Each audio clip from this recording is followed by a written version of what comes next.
ये देखिए, तो ये लुक आ गई है आपकी पैर की। सेम प्रोपोर्शन को याद रखिए, प्रोपोर्शन कभी नहीं खत्म होना चाहिए, सेम प्रोपोर्शन ही पकड़ना है हमेशा। प्रैक्टिस करते रहिए, प्रैक्टिस करने से बहुत फर्क पड़ेगा, बार बार बार बार। अब बारी आती है फेस प्रोपोर्शन की। देखिए, फेस में और पोर्ट्रेट में जो फ़र्क होता है वो मैं थोड़ा सा बता दूं। पोर्ट्रेट जो है वो कोई एक बंदा होता है जिसको हम जानते हैं, उसका जो फेस का जो स्ट्रक्चर है वो प्रोपोर्शन को अलग लेता है, अलग बताता है। लेकिन फेस जो है वो किसी का भी हो सकता है, रेंडमली हमने किसी का ले लिया है, हमें नहीं पता कौन है कौन नहीं है, लेकिन एक बेसिक फेस है, तो उसका जो प्रोपोर्शन है वो लर्न किया जाता है। और पोर्ट्रेट स्टडी में जो सामने बंदा बैठता है या जिस बंदे का बनाना होता है उसको थोड़ा सा स्टडी करना पड़ता है, उसका प्रोपोर्शन इस प्रोपोर्शन से थोड़ा सा अलग हो सकता है, यानी कि 80% मैच करेगा, 20% हो सकता है मैच ना करे। तो फेस का जो प्रोपोर्शन है वो 2:3 में काटा जाता है। इसके बाद जो हाइट है वो 3 होती है, विड्थ जो है वो 2 होती है। पूरे ब्लॉक को पहले सेंटर लाइन में काट दिया। अब क्योंकि जो मेजर जो पार्ट आता है वो आता है आपका आईज का, तो पहले सबसे पहले क्या करते हैं, आई के प्रोपोर्शन को काटते हैं आई लाइन पे। जैसे मैंने लिखा है 0, 1, 2, 3 इस तरीके से, फिर 1.25 और 2.5 इस पे भी पॉइंट आते हैं। तो 1 पे आईब्रोज एंड ईयर टॉप आता है, 0 पे टॉप ऑफ हेड आता है, 1.25 पे आईज आती हैं, 2 पे नोज बेस और ईयर बेस आते हैं, 2.5 पे लोअर लिप टॉप आता है और 3 पे चिन टॉप आता है। तो इस तरीके से ये सारा का सारा जो प्रोपोर्शन है वो काट लिया जाता है। आईब्रोज, ईयर टॉप, 2 पे नोज बेस और ईयर बेस, 3 पे चिन टॉप। अब जो बीच का प्रोपोर्शन है उसको भी देख लेते हैं।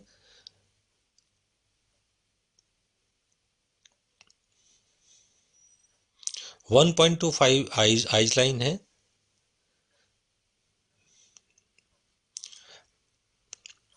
अब मेजर जो चीज आ जाती है वो आंखों की ही आती है। आंख अगर सही जगह पे आ गई, क्योंकि आई जो है वो यूनिट होता है हेड का, तो आई सही जगह पे बना ले तो सारी चीज फिर अपनी जगह पे बनती चली जाती है। तो आई को पहले 8 बराबर हिस्सों में हम लोग काट देते हैं।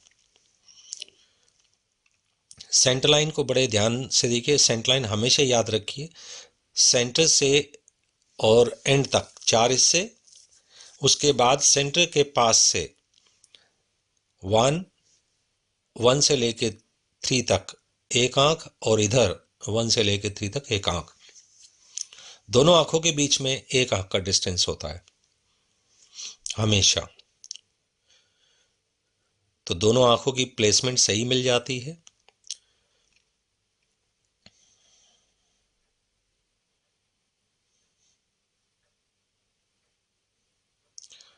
इसके बाद आईब्रो लेते हैं, सेंटर लाइन से आई के स्टार्टिंग पॉइंट के बीच के हिस्से को ऊपर लेके जाते हैं नंबर 1 पे, तो आईब्रो का स्टार्टिंग पॉइंट मिल जाता है दोनों तरफ, सेंटर लाइन से आई का सेंटर।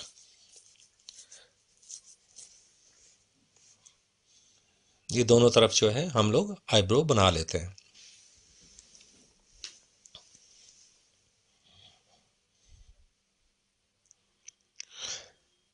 अब आती है नोज की बारी।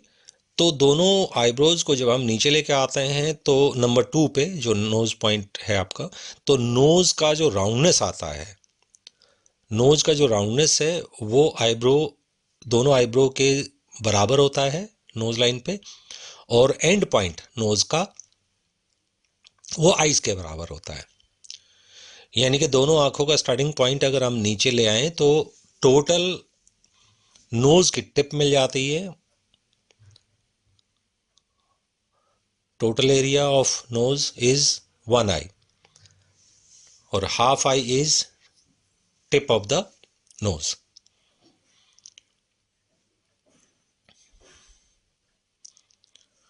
अब आते हैं लिप्स के ऊपर। तो 0.25 आईज को अगर हम नीचे ले आए 2.5 पे, तो यहाँ पे ये आपको लिप्स की चौड़ाई मिल जाती है।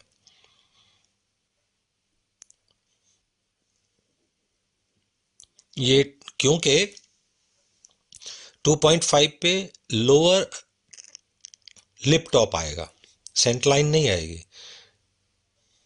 तो इसलिए जो आई है जो तो इसलिए जो लिप है वो ऊपर और नीचे दोनों तरफ से, यानी कि हमें बेसिकली हम लोग शेप पे नहीं बना रहे हैं, अभी शेप पे ध्यान नहीं दे रहे हैं, अभी हम सिर्फ और सिर्फ ध्यान दे रहे हैं प्रोपोर्शन पे।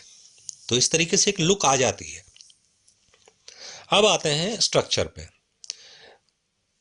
जीरो को अगर हम 8 बराबर हिस्सों में काटते हैं तो जो पहला पार्ट है उसको आई लाइन तक जोड़ देते हैं, यानी कि 1.5 तक लाइन को स्ट्रेट जोड़ देते हैं। अब 2.5 पे आते हैं, उसके ऊपर भी जो फोर्थ हिस्सा है, यानी कि एक तरफ का फोर्थ हिस्सा इसके बराबर, ऐसे ही जैसे जीरो पे लाइन लगाई वैसे हम 3 पे भी लाइन लगा लेते हैं, फिर उसके बाद इनको जोड़ देते हैं, यानी कि 2.5 पे ले आते हैं, 1.5 से 2.5। उसके बाद चिन के एरिया पे ध्यान देखें तो अंदर के 1/4 हिस्से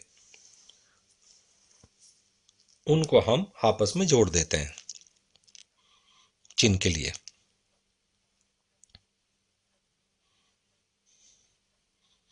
अब आपको लगता होगा फेस का स्ट्रक्चर है ये, तो राउंडनेस जो है वो आपके ब्लॉक से थोड़ी सी नीचे जा सकती है चिन की। अब कान की जो शेप है, ईयर टॉप, यानी कि आंखों से कान शुरू होता है और टॉप तक जाता है, और नोज के बेस से और ईयर बेस जो है वो आपस में मैच कर जाता है।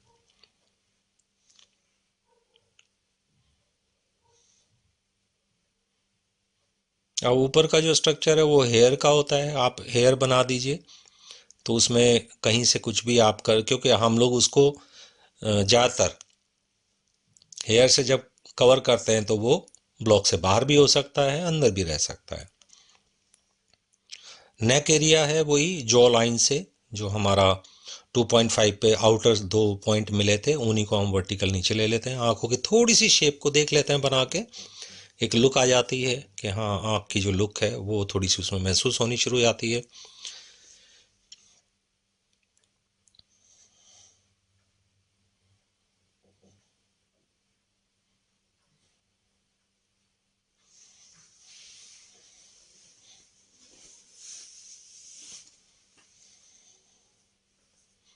अब ये है फीट, आपके फुट को देखिए आप,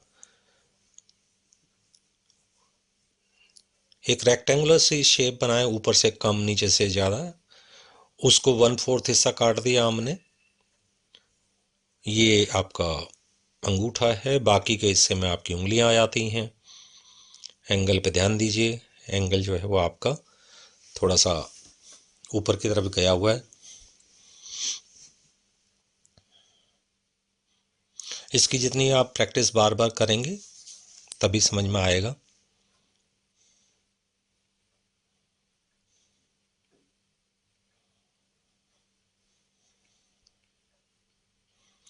ये बेसिक एक तरह से लर्निंग है, बहुत ज़्यादा प्रोफेशनल लर्निंग नहीं है ये, फास्ट लर्निंग जिसे बोलते हैं। ये वीडियो सिर्फ उसी पर्पज़ के लिए है, बहुत डिटेल लर्निंग के लिए नहीं है।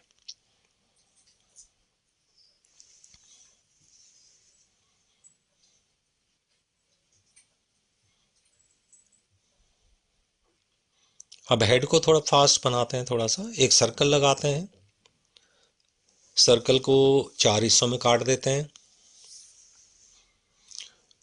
अब सर्कल जहाँ ख़त्म होता है नीचे, तो सेंटर से सर्कल का नीचे का बेस से लेके उतना ही प्रोपोर्शन नीचे भी ले आइए। ये हो गया आपका चिन पॉइंट।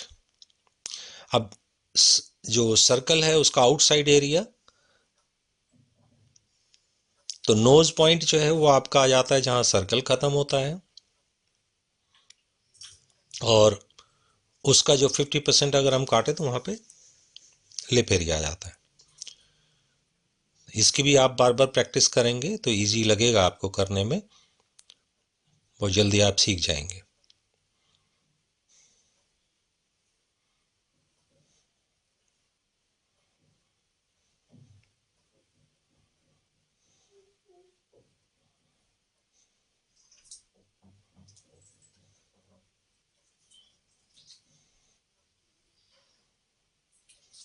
ये मैं करके दिखा देता हूँ आपको।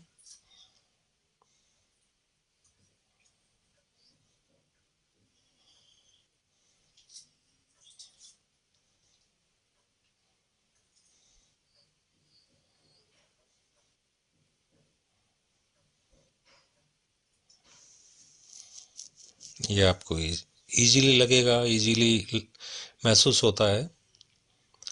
अब शेडिंग थोड़ी सी इसमें अप्लाई करके देखते हैं।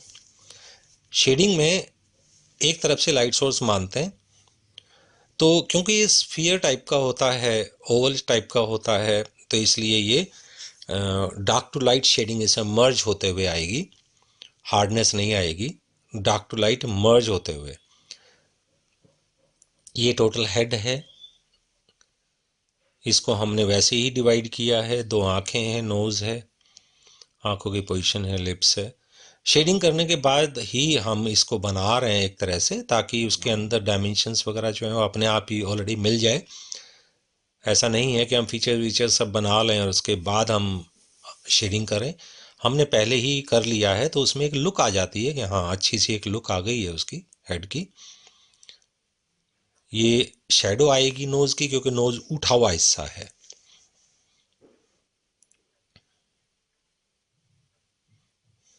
ये लिप का एरिया है, अपर लिप डार्क होगा क्योंकि उस पर लाइट नहीं पड़ती है, लोअर लिप पे लाइट पड़ती है इसलिए वो लाइट रहेगा। तो इस तरीके से डार्क टू लाइट शेडिंग आ जाती है लाइट सोर्स मानते हुए।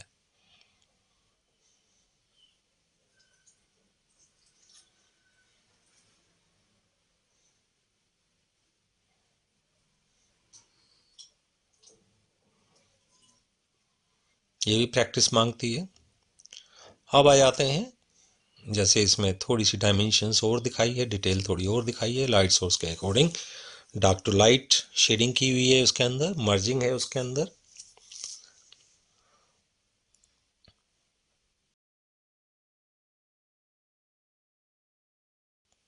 ये बेसिक स्ट्रक्चर है, बेसिक बेसिक आपकी शेडिंग है, बेसिक स्ट्रक्चर है, फेस स्ट्रक्चर है, उसी पे रहिएगा। अभी आप ये नहीं कह सकते कि फैशन फेस है या रियलिस्टिक फेस है, ऐसा नहीं है।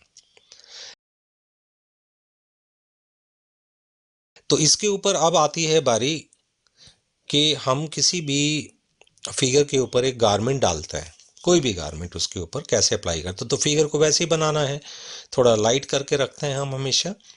अब इसके ऊपर एक गारमेंट डालना है, मान लीजिए हम लोग इसके ऊपर इवनिंग वियर जो है वो थोड़ा सा उसके अंदर अप्लाई कर देते हैं। थोड़ा फ्लेयरी होगा, हल्का सा नीचे से ओपन होगा। तो फिगर को पहले बना लीजिए, फिर दूसरे कलर से एक बार करके देख लेते हैं। ये है जी आपका आउटलाइन है गारमेंट की।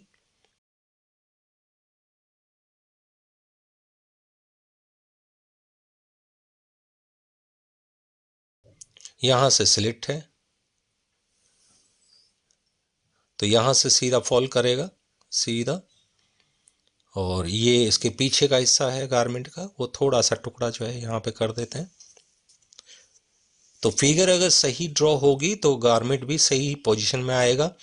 लाइट सोर्स अगर राइट साइड से हो तो ये इस साइड का हिस्सा डार्क आएगा गारमेंट का, ऑपोजिट साइड का। तो अब इसके अंदर शेडिंग जो है अप्लाई कर देते हैं। पहले एक बेस कलर मार देते हैं,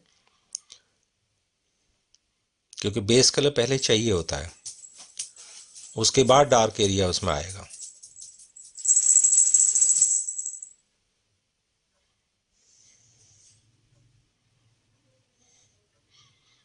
ये डार्क एरिया, डार्क शेडिंग शुरू हो जाती है इसकी,